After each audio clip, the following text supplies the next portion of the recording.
Nah, minggu lalu kan kita sudah ada latihan, ya kan? Ada latihan soal, ada mengerjakan beberapa soal dan sudah mulai masuk ke teori entropi ya. Nah, jadi kalau kalian ingat minggu lalu itu entropi hukum ketiga itu seperti apa? Sama dengan nol, Mem. Entropi pada 0 Kelvin ya. Nah, kalau pada 0 Kelvin itu berarti bagaimana bentuk kristalnya?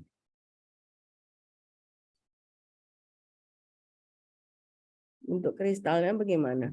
Beraturan, Mem. Beraturan atau sempurna gitu ya. Nah, jadi inti dari hukum ketiga termodinamika itu adalah tentang entropi, di mana entropi ada skala nolnya ya. Jadi pada 0 Kelvin itu entropinya adalah entropi dengan bentuk kristal yang sempurna. Nah, beda dengan entalpi kan, kita bandingkan juga entalpi minggu lalu. Entalpi itu tidak ada skala nolnya, ya. Nah, entalpi itu kalau kita mau menghitung harus ada reference-nya. Nah, reference-nya itulah yang dibuat dari situ untuk perhitungan agar bisa kita tahu di mana posisi nolnya. Jadi tidak ada skala nol kalau untuk entalpi. Jadi berbeda dengan entropi. Oke.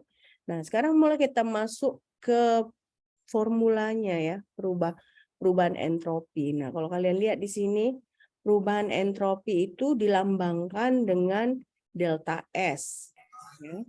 Nah, kalau di termodinamika, makanya kemarin awal-awal perkuliahan, ya kan, slide-slide awal, kalian ingat, saya menunjukkan gambar di mana kalau kita mau mempelajari termodinamika itu, kita harus lihat ada sistem, ada lingkungan, baru ada surrounding, ya, ada universe. Nah, makanya di sini untuk mengetahui entropi pun berarti kita harus tahu bahwa entropi universe itu sama dengan entropi sistem ditambah entropi surrounding.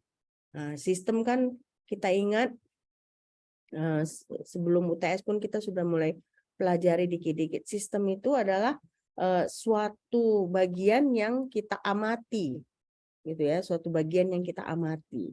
Nah, di luar sistem itu kita sebut sebagai surrounding. Gabungan sistem dengan surrounding itulah yang kita sebut sebagai universe, ya. Nah, ini diketahui di sini bagaimana jika diketahui delta S universe-nya itu lebih besar dari 0. Ya. Nah, prosesnya itu pasti proses natural. Ya, di sini proses natural. Nah, kalau dia lebih besar sama dengan 0, prosesnya natural. Nah, di sini kita bisa asumsikan bahwa delta S universe sama dengan delta S system ditambah delta S surrounding, ya.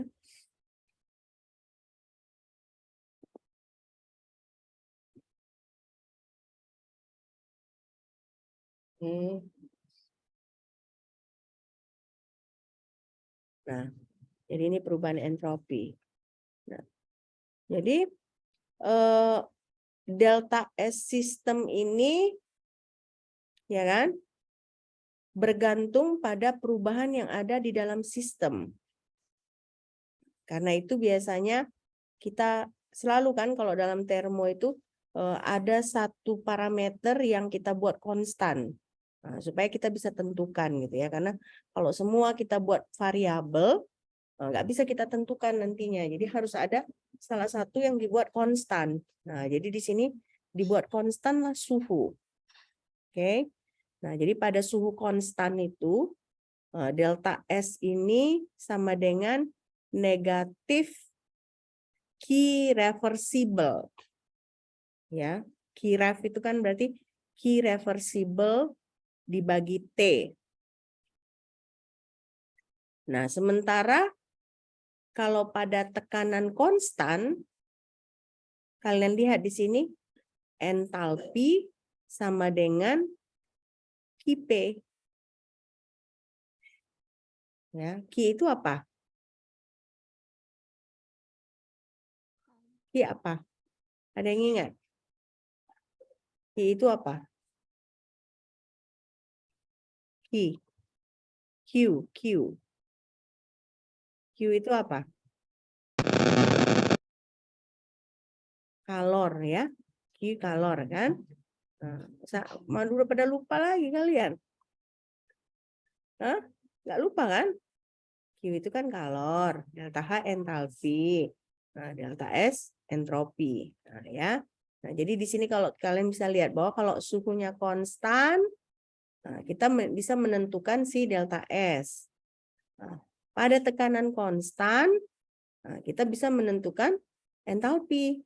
Nah, entalpi sampai dengan kalor pada tekanan konstan. Nah, sementara delta S di sini kita tuliskan sama dengan negatif. Nah, jangan lupa negatifnya ya. Negatif Qref dibagi T.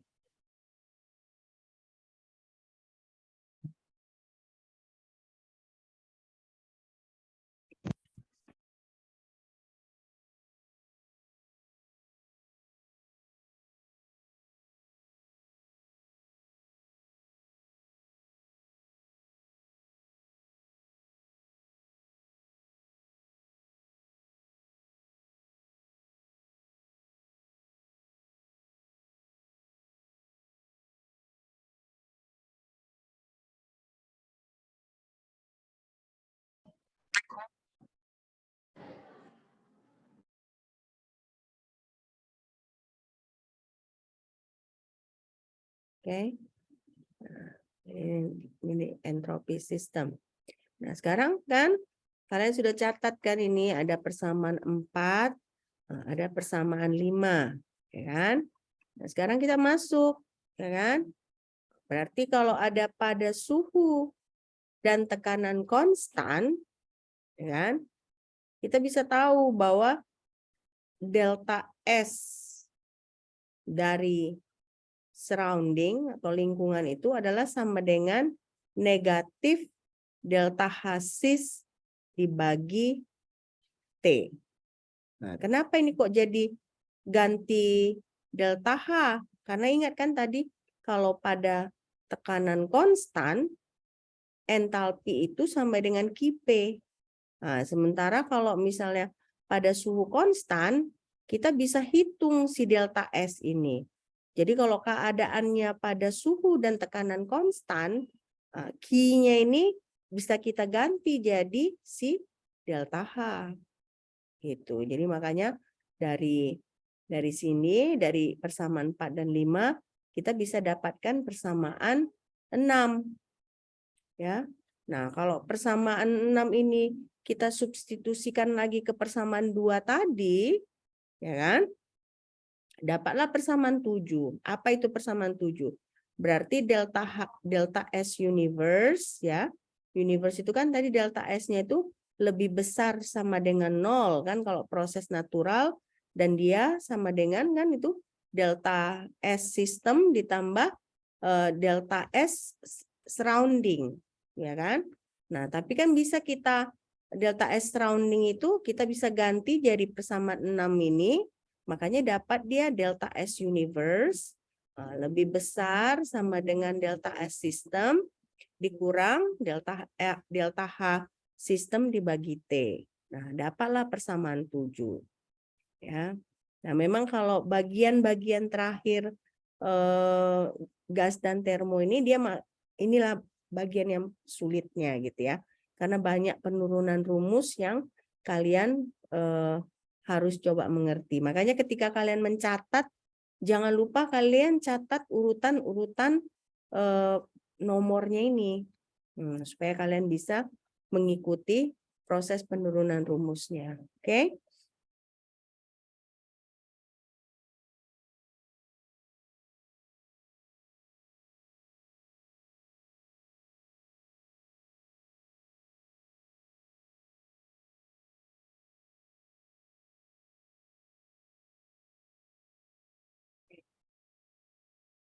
Nah, jadi sekarang bisa kita buat di sini. Delta S sistem dikurang delta H sistem dibagi T, dia sama dengan lebih besar sama dengan 0. Nah, kita kan mau menghilangkanlah pengalih faktor. Kita mau menghilangkan si T ini di sini kan, biar dia kelihatan lebih rapi. Nah, jadinya bisa yang bisa kita buat, kita kalikan, ya kan? Nah, jadi hilang T di sini, nah, tapi ada tambah T di delta S dan dia kita pindahkan ke sisi sebelah kanan. Nah, jadi makanya di sini jadi persamaan 9 dia delta H dikurang T delta S lebih kecil sama dengan 0. Ini hanya masalah penata ulangan persamaan ya. Jadi bukan ada yang rumit di sini. Oke.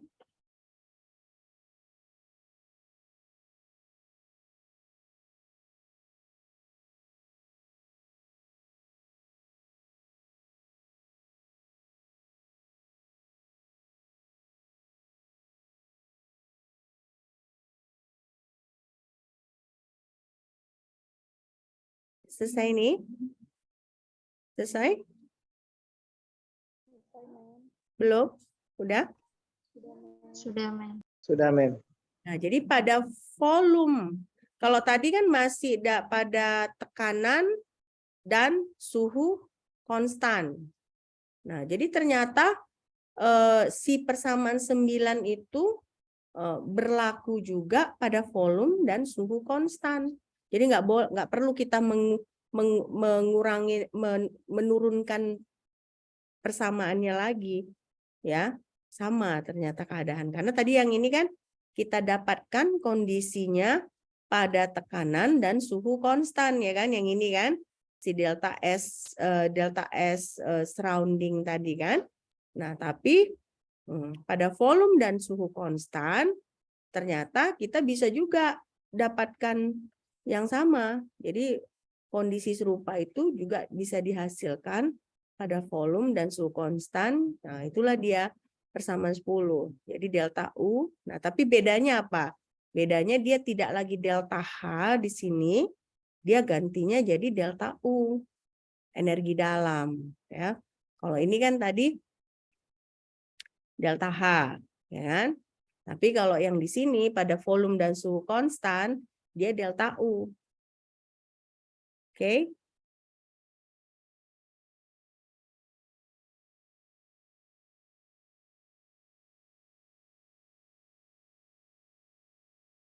Jadi kalau pada tekanan dan suhu konstan, kita rumusnya itu delta H dikurang T delta S lebih kecil sama dengan 0. Tapi kalau untuk volume dan suhu konstan, dia delta U dikurang T delta S lebih kecil sama dengan 0. Jadi persamaan 9 dengan 10 ini bedanya adalah satu dia tekanan konstan, satu dia volume konstan, tapi suhu dua-dua diperlakukan secara konstan juga. Jadi suhu tidak dijadikan variabel. Ya.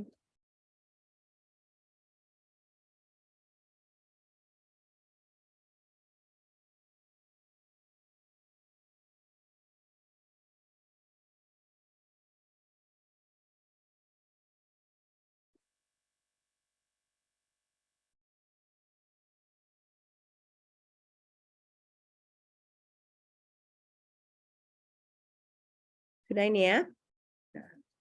Jadi di sini kalian bisa lihat bahwa sebenarnya kalau kita mau lebih realistis gitu ya, suhu itu nggak pernah 100% konstan. Ya, pasti ada perubahannya gitu ya.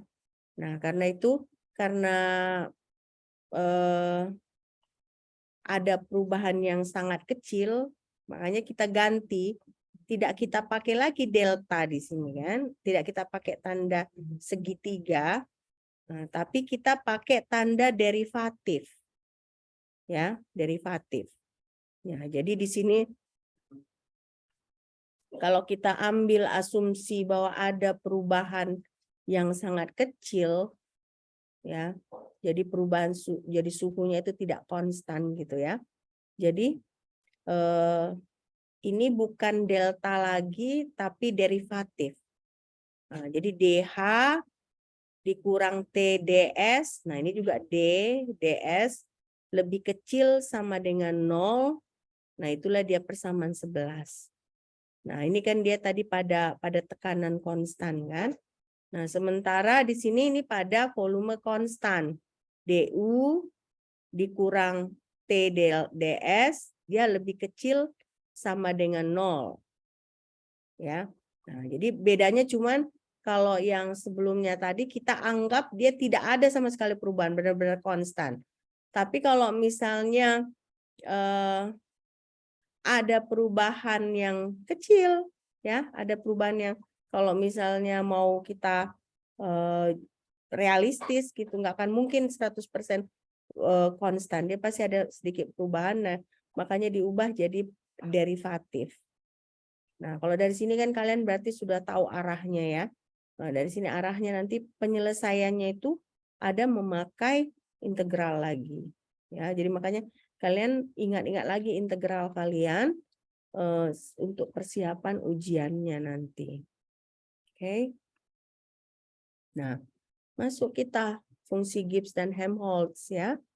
Nah, fungsi Gibbs dan Helmholtz ini yang membantu kita untuk mengerti efek entropi maupun perubahan entalpi. Nah, jadi persamaan 11 ini 11 ya. Nah, inilah yang kita sebut sebagai fungsi termodinamika, fungsi Gibbs dengan Helmholtz. Nah, jadi makanya dari persamaan 11 dan 12 itu turunlah persamaan 13. Nah, ini di sini G itu kan energi bebas Gibbs. Nah, hati-hati kalian di sini nih bukan sama dengan ya, tapi masih ekuivalen. Nah, ekuivalen H dikurang TS.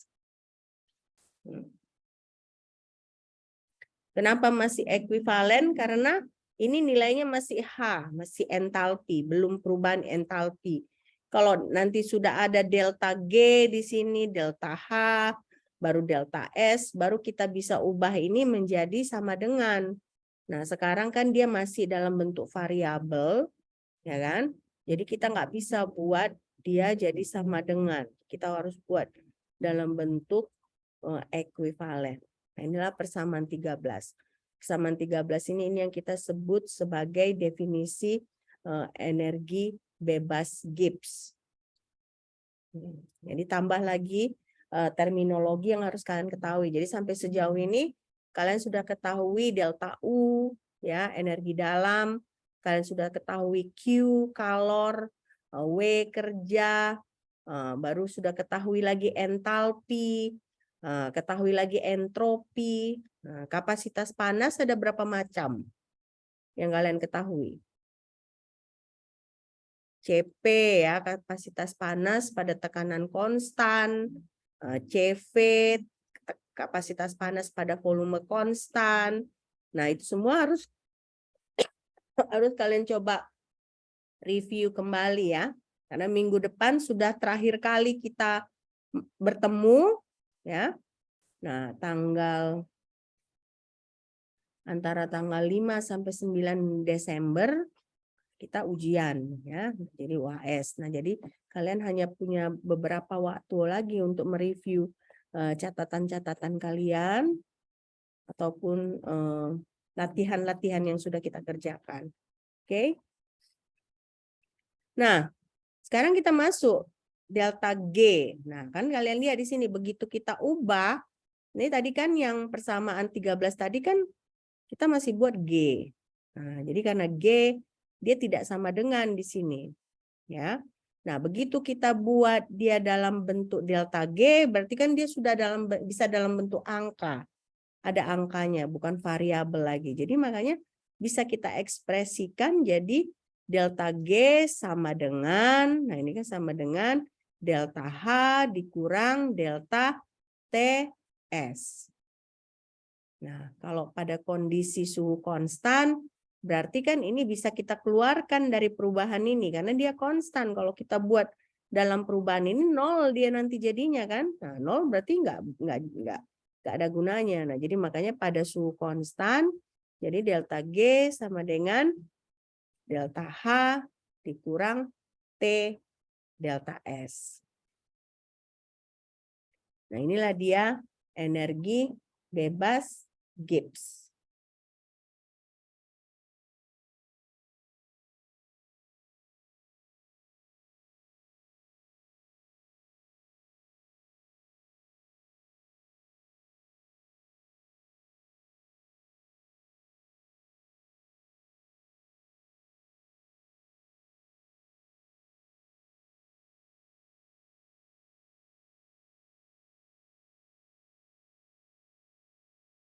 Oke. Nah, sekarang kalian pernah dengar kan ada reaksi spontan, ada reaksi tidak spontan, gitu ya.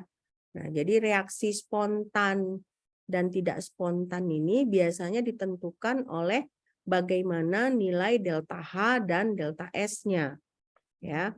Nah, jadi kalau misalnya delta H-nya positif, nah, delta S-nya negatif, bagaimana reaksinya?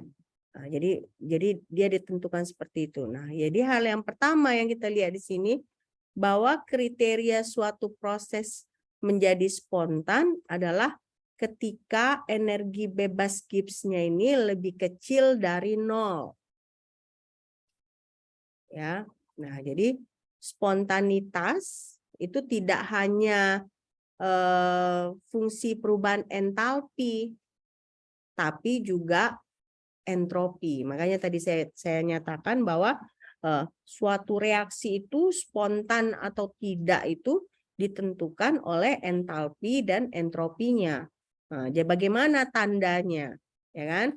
Nah, makanya di sini kan ada disebutkan misalnya sebenarnya proses eksotermik ini dia kalau eksotermik kan delta H-nya positif atau negatif?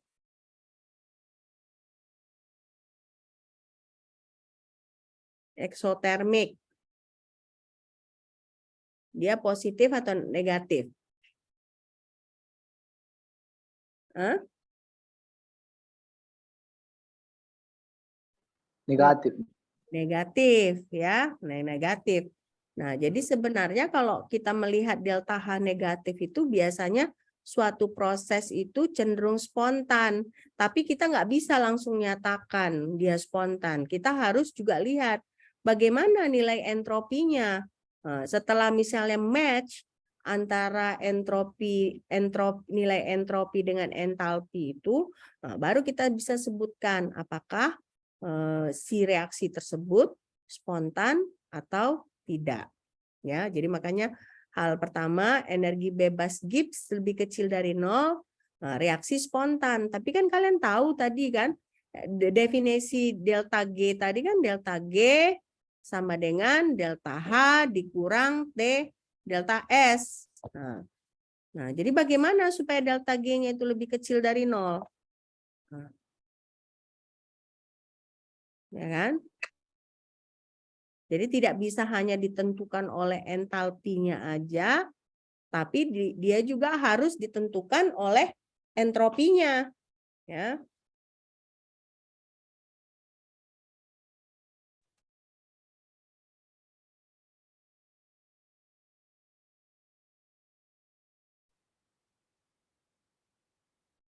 Oke. Nah, ini contohnya ini. Kita punya NaOH. Ya, proses spontan untuk dengan entalpi, ya. Coba kalian catat. Nah, ini kan kalau NaOH terionisasi jadi Na+ ditambah OH negatif, nah itu dia entalpinya negatif.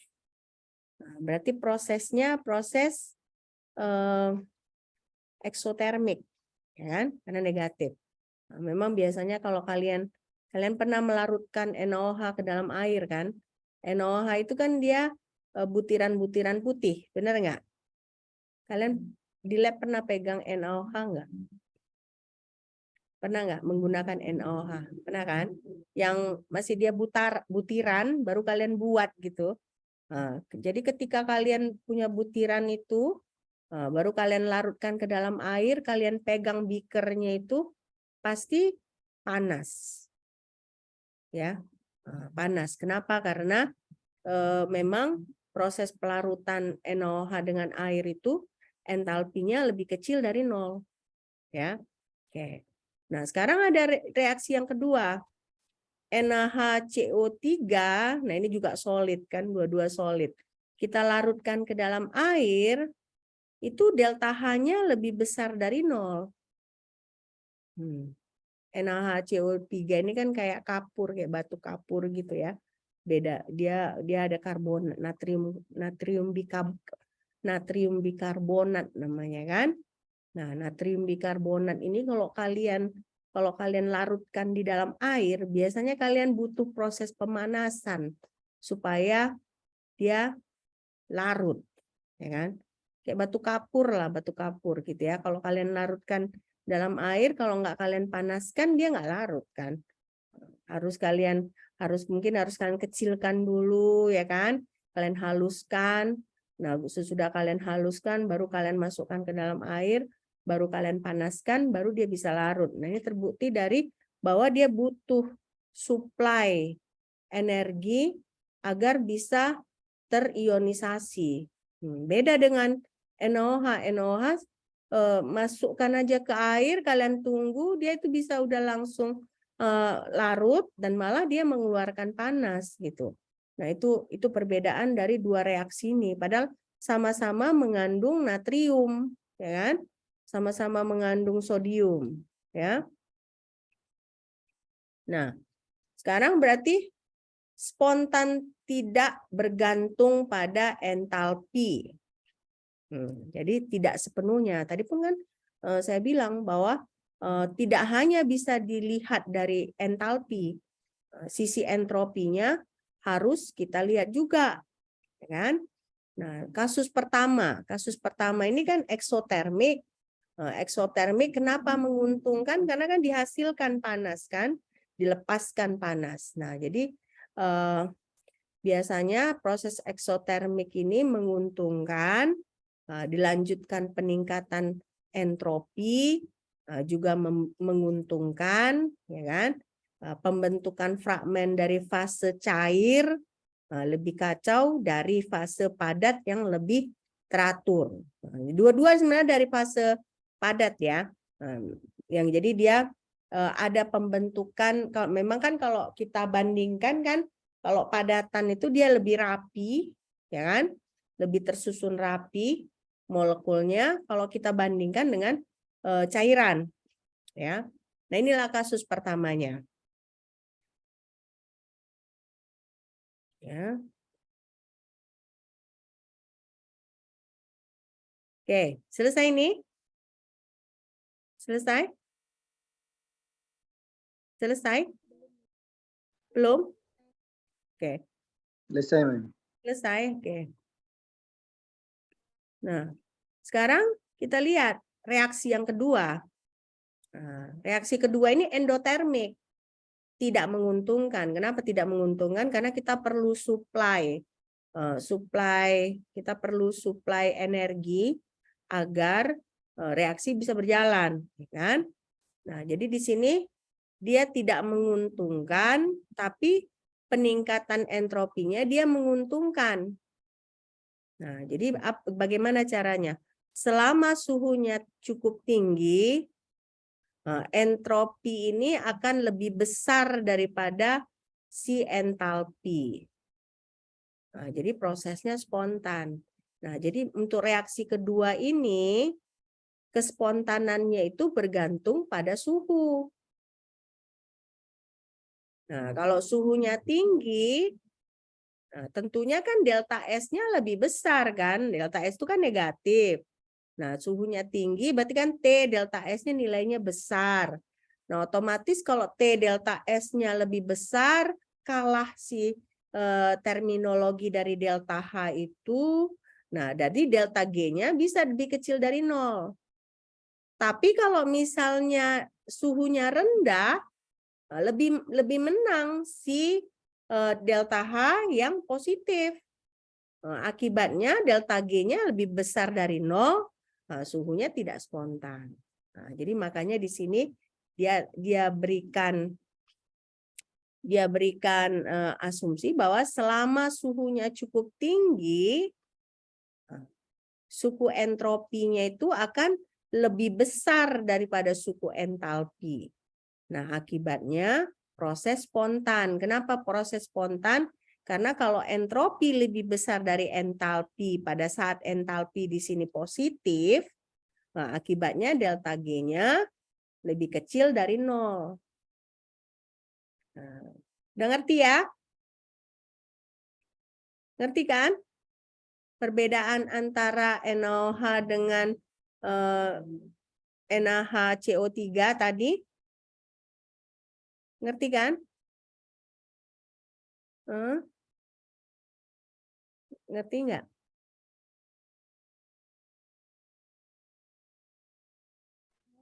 Ulangi yang tadi Belum ngerti? negatifnya. Hah? Boleh diulangi dari yang suhunya cukup tinggi, Man. Oh, Boleh diulangi. diulangin yang suhunya cukup tinggi. Nah, kita giniin dulu ya. Kalau gitu kita balik ke sini dulu.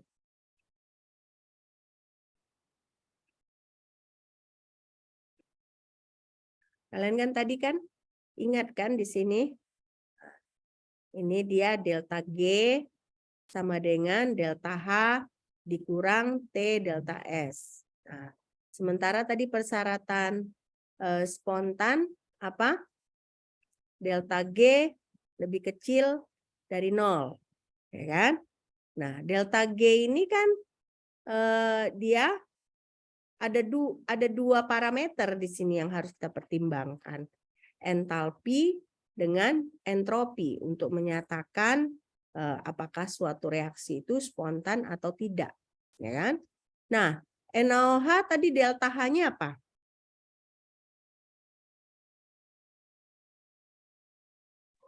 Kurang dari 0, Mem. Delta H-nya negatif. Ya kan? Nah, berarti di sini ada tanda negatif kita buat untuk NaOH. Sementara dua-dua prosesnya sama-sama peningkatan entropi ya. Kenapa? Karena dua-dua dari fase solid ke fase cair. Nah, jadi dia kan kekacauan kan, bertambah kekacauannya berarti bertambah entropinya. Nah, jadi kalau di sini negatif, di sini tetap negatif, untuk NaOH gimana pun dia prosesnya spontan. Ya. Nah, berbeda dengan NaHCO3. NaHCO3 tadi, natrium bikarbonat tadi, delta H-nya positif atau negatif?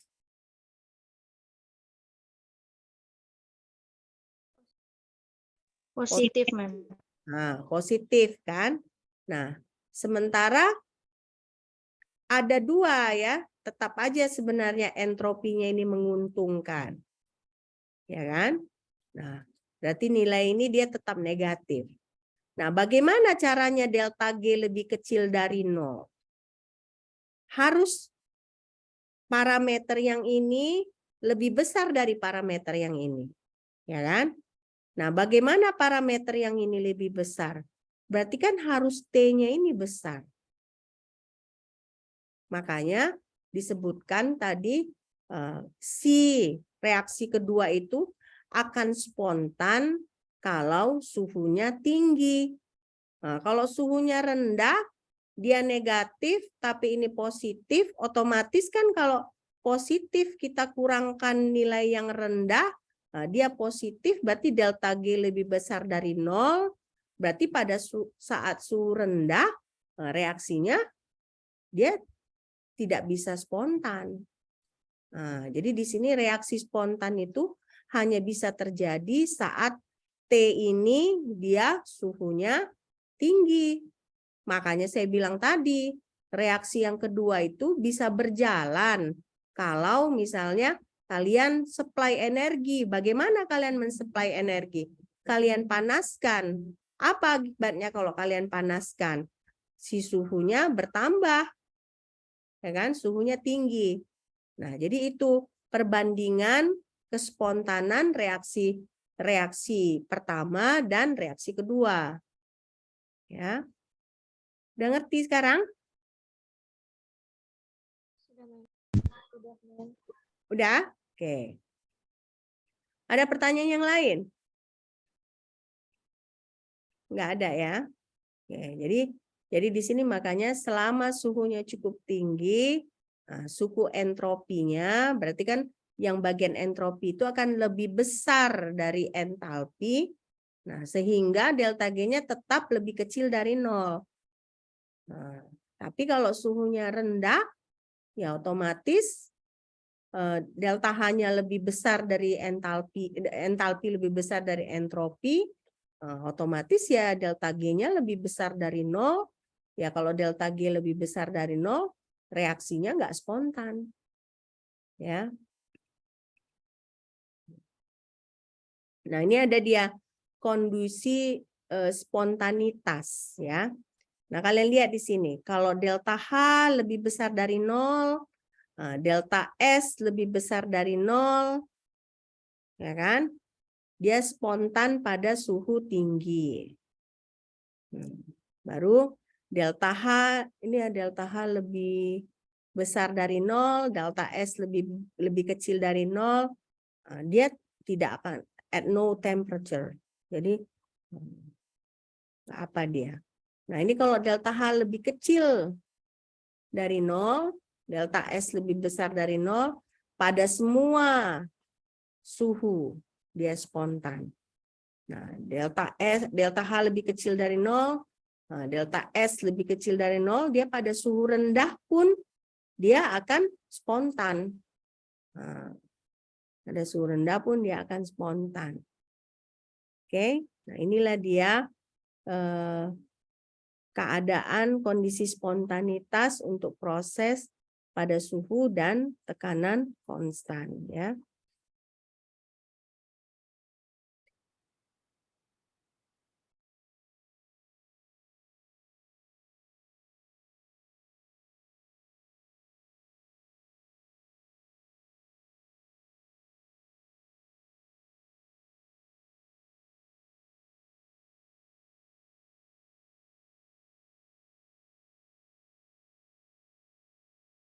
Oke.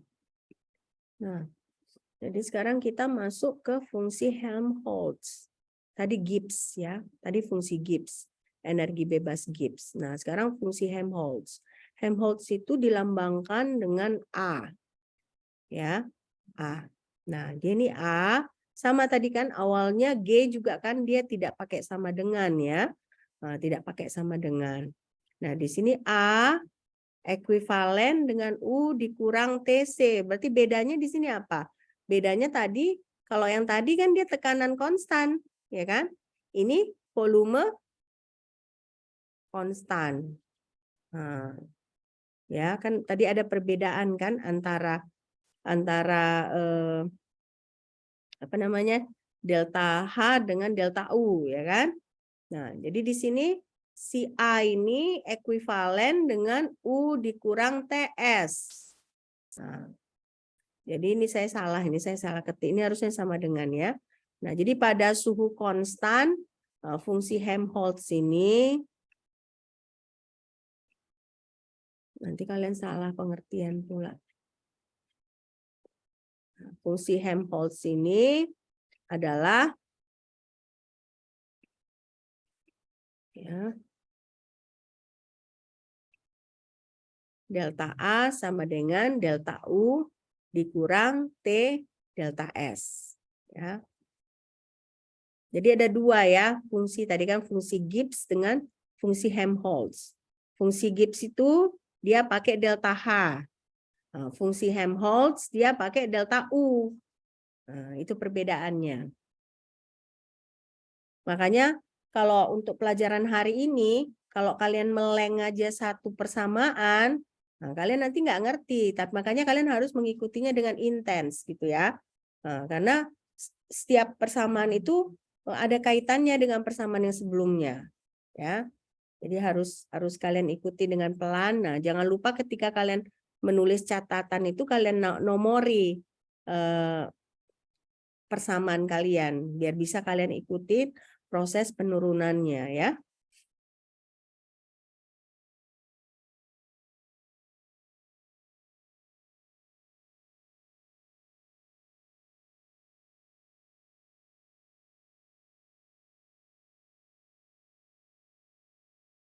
Oke. Nah, jadi makanya fungsi Gibbs dengan fungsi Helmholtz ini sama-sama berusaha menentukan bagaimana suatu reaksi itu apakah spontan atau tidak, ya. Tapi bedanya kalau tadi fungsi Gibbs dia tekanan konstan, ya. Penentuan apakah suatu reaksi spontan atau tidak pada tekanan konstan, tekanan dan suhu konstan.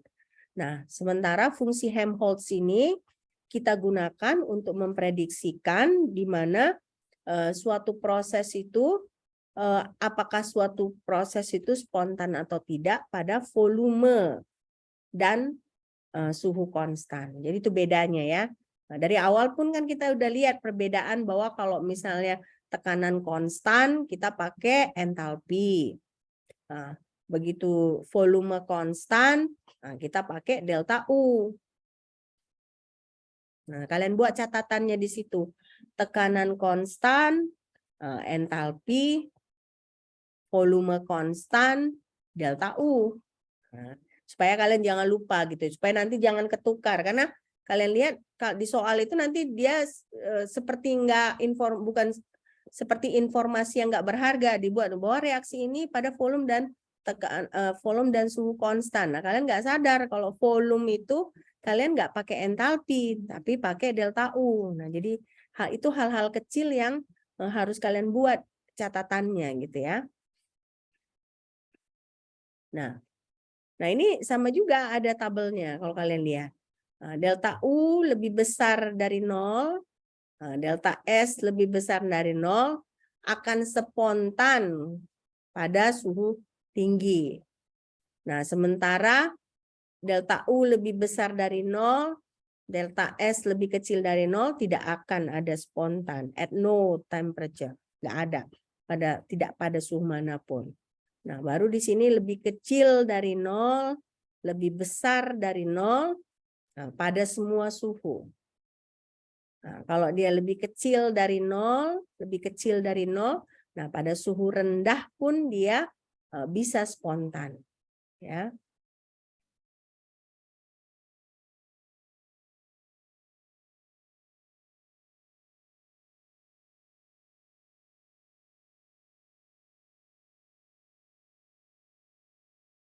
Nah, sekarang kita mau mulai perhitungan delta G ya. Nah, jadi kalau perhitungan delta G ini dia lebih mirip ke entalpi. Nah, kenapa? Karena kalau entropi ada skala nolnya, ya kan? Yaitu pada 0 Kelvin ya. Nah, tapi kalau misalnya entalpi dia tidak ada skala nolnya. Ya, tidak ada skala nolnya. Dia entalpi ini harus kita buat reference-nya. Nah, jadi energi bebas Gibbs itu pun seperti itu. Dia tidak ada skala nolnya. Nah, jadi skala nolnya itu apa? Skala nol itu adalah energi bebas standar pembentukan untuk suatu elemen. Nah, ini lambangnya. Nah, delta G not F. Nah, delta G not F inilah yang kita tentukan sebagai skala nolnya. Nah, jadi entalpi dan delta G dia tidak ada skala nolnya, harus ada reference. Nah, harus ada reference untuk kita bisa melakukan perhitungan. Nah, sementara entropi ada skala nolnya. Itulah hukum ketiga termodinamika tentang entropi itu, bahwa pada 0 Kelvin entropi adalah 0, sehingga dia kristalnya sempurna, ya.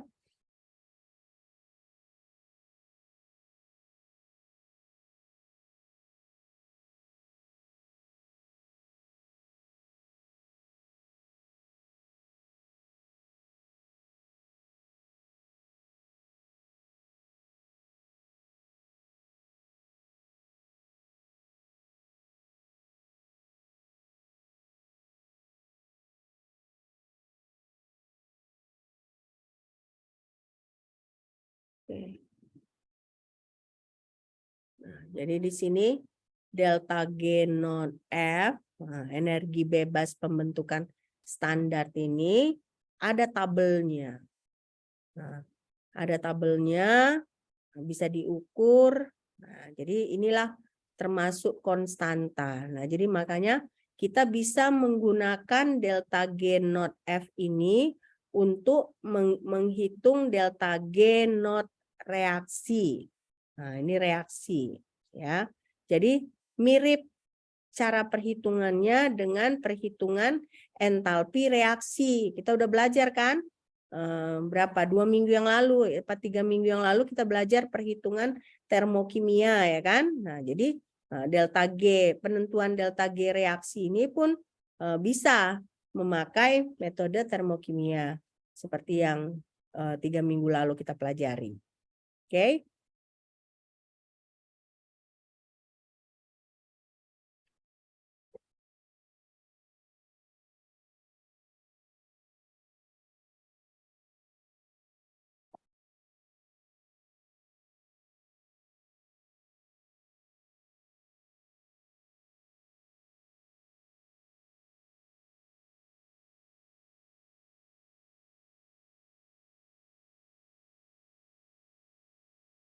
Nah, jadi ada yang kedua ini tabulasi delta G not F ini, kan, bisa kita gunakan untuk penghitungan energi bebas reaksi standar. Nah, sama metodenya dengan entalpi, ya.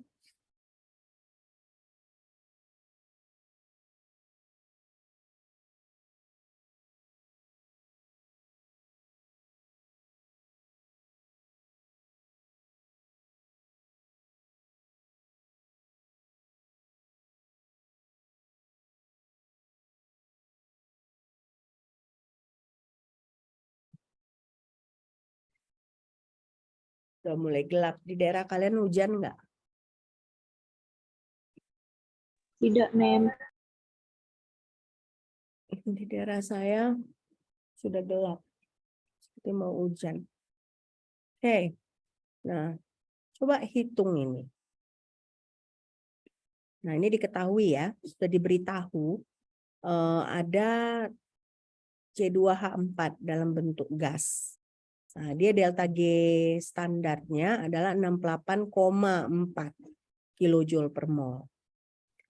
Nah, ini pada kondisi 298 Kelvin. Nah, baru ada C2H6. Ya. Dia delta G not-nya adalah negatif 32 kilojoule per mol. Nah, jadi kalau ada reaksi 20 ini, reaksi seperti ini, bisa nggak kalian hitung delta G reaksinya?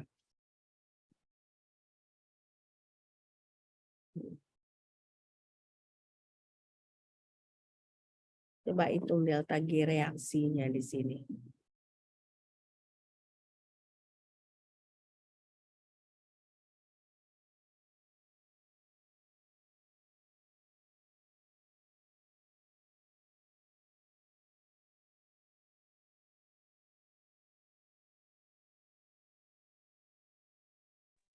Mem, izin bertanya, Mem. Mem, izin bertanya, Mem. Mau bertanya? Untuk delta G yang H2-nya itu ada ketetapannya juga atau enggak, Mem? Biasanya kalau misalnya yang model kayak gitu, kalau di entalpi bagaimana? 0. 0. Nah, berarti sama aja kan? Karena dia mirip dengan entalpi, ya kan?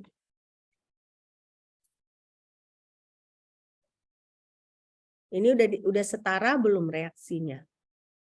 Sudah, Mem. Nah, jadi kalau sudah setara, berarti delta G reaksinya gampang kan? Berapa delta G reaksinya?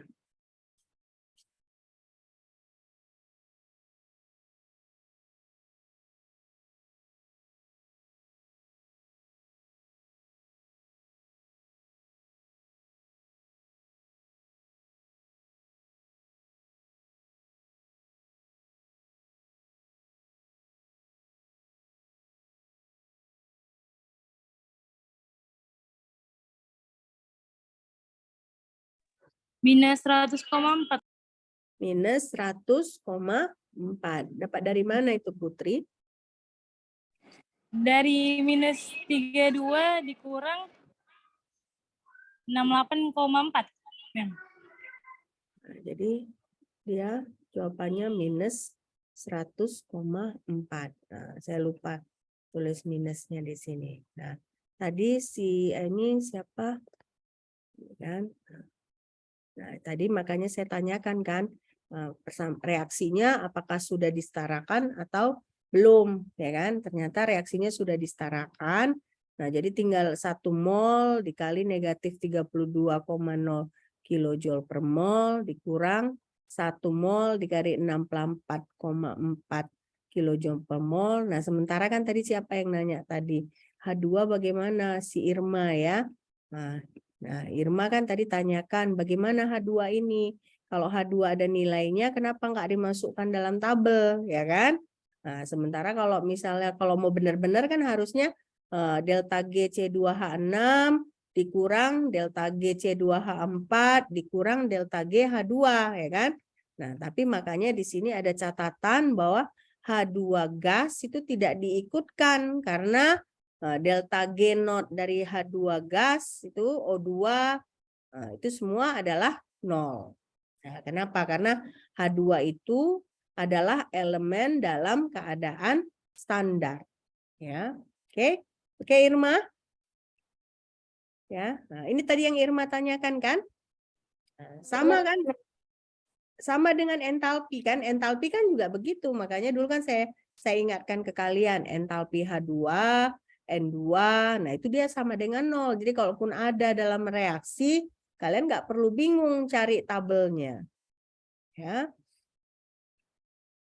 Selesai nih ya, ini kan gampang ya. Nah, sekarang kita masuk delta A dan delta G dan kerja maksimum. Ya. Nah, ini A dan G ini sebenarnya sama-sama dia fungsi energi bebas ya. Nah, tapi satu kita sebut fungsi energi bebas Gibbs, satu kita sebut fungsi energi Helmholtz ya. Yang H itu Helmholtz, G itu Gibbs. Nah, kalau A dia volume konstan ya kan. Yang G tekanan konstan. Nah, jadi maka di sini kalau kita mau mengukur pekerjaan maksimum untuk kondisi delta A, dia harus jadi di sini makanya pekerjaan pengukuran kerja maksimumnya itu harus dalam kasus delta A. Nah, tapi kalau pekerjaan non PV baru dia yang delta G. Nggak boleh pekerjaan PV dipakai di delta G ya. Nah, jadi seperti itu ya. Nah, sekarang kita lihat di sini. Berarti kalau kita punya kan DA, ya kan? Ini ingat, ini kan kita turunkan, ya turunkan. Kan T delta S, ya kan? Jadi delta TS. Nah, delta TS. Jadi kita turunkan si T pertama, baru kita turunkan si S kedua. Makanya di sini kan DA sama dengan DU dikurang TDS. Nah, berarti ini entropinya yang diturunkan. Nah, kurang S dikali DT. Ya kan? Tadi kan makanya kita sederhana aja delta U dikurang T delta S karena kita asumsikan suhunya nggak ada perubahan, ya kan? Nah, tapi bagaimana kalau ada perubahan dikit? Nah, berarti kalau ada perubahan dikit harus dia diturunkan, si T harus diturunkan, ini si S juga harus diturunkan. Maka muncullah persamaan 21. Nah, sekarang kita lihat ya. DA ini, kalau DU ini ternyata ya kita bisa masukkan istilah kerja di situ ya. Nah, jadi DU itu adalah TDS dikurang DW dikurang TDS dikurang SDT. Nah, kalau kalian lihat kan di sini positif TDS-nya, di sini negatif TDS-nya, ya kan? Nah, jadi kalau dari sini berarti kan ini cancel out, saling meng-cancel. Jadi akhirnya kita dapat DA sama dengan, ini harusnya DW dikurang SDT. Saya kayaknya salah ketik ini ya.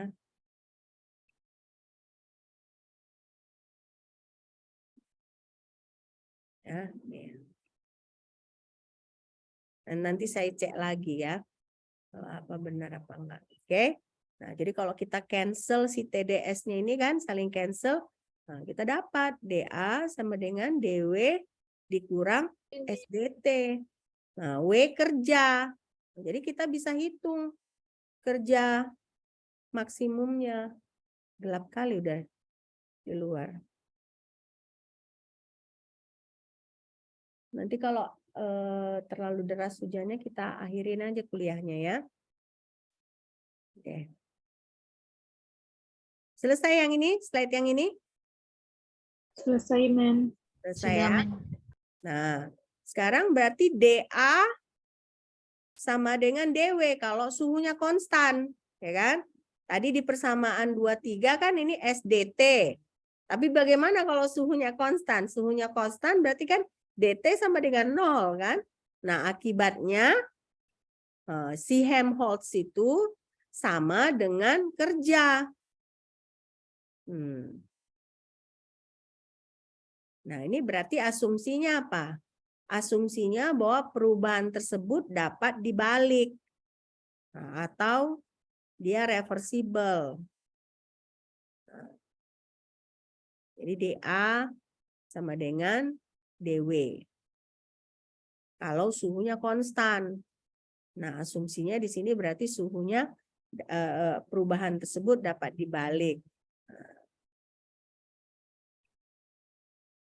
Nah, sekarang bagaimana dengan perubahan yang tidak dapat dibalik? Yang minggu lalu, dua minggu yang lalu kita pelajarin kan? Ada yang energi potensial jatuh misalnya. Tapi kalau misalnya kita panaskan ini permukaan, apa bisa dia membal bannya kan? Kita kan nggak bisa kan? Karena prosesnya itu tidak bisa dibalik. Nah, jadi bagaimana? Ternyata perubahan kerja yang dapat dibalik adalah jumlah pekerjaan maksimum. Nah, jadi kalau dia dapat dibalik itu, dia jumlah pekerjaannya masih maksimum. Jadi delta A-nya itu, makanya delta A sama dengan DW. Karena semua kalor itu berarti dia berubah menjadi kerja. Ya kan? Nah, jadi makanya di sini pertama itu kondisi DA sama dengan DW itu harus ketika dia reversible. Berarti ketika dia reversible, jumlah pekerjaannya itu akan maksimum. Nah, persyaratan lain dia suhu prosesnya itu harus pada suhu konstan. Ya, harus pada suhu konstan. Oke. Nah, sekarang DG beda lagi. Ya. DG tadi kalau misalnya yang tadi itu kan kita turunkan, ya kan?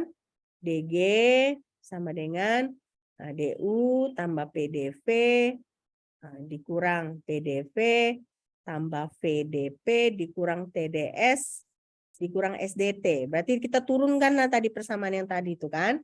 Nah, ini ada nggak yang bisa kita cancel? Ini bisa kita cancel. Benar nggak? Nah, baru cuman itu ya yang bisa kita cancel ya. Yang lain nggak bisa kita cancel lagi kan? Nah, jadi yang ada itu DU ditambah VDP dikurang TDS dikurang SDT ya. Karena hanya ini yang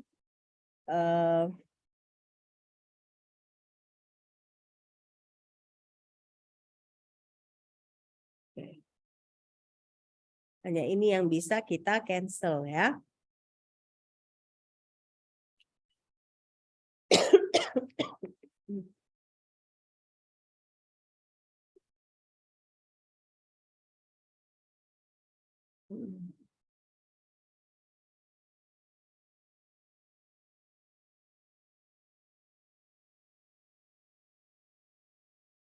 Oke. Nah, jadi di sini berarti kita bisa buat DU sama dengan DQ ditambah DW. Nah, DQ itu dia sama dengan TDS ya. Kalau kalian ingat lagi. Nah, jadi di sini DW itu ya kan bisa dia PV. Nah, kalau PV itu dia berarti pekerjaan ekspansi.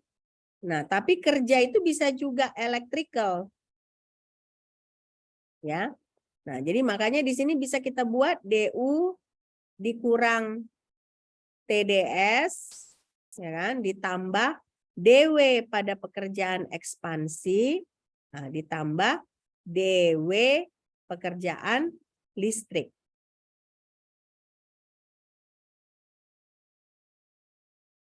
Jadi si DW ini kerja ini kan memang kerja ada jenis macam-macam pekerjaannya. Jadi bisa kita bagi dua di sini. Satu dia untuk pekerjaan ekspansi, satu dia untuk pekerjaan listrik atau peregangan.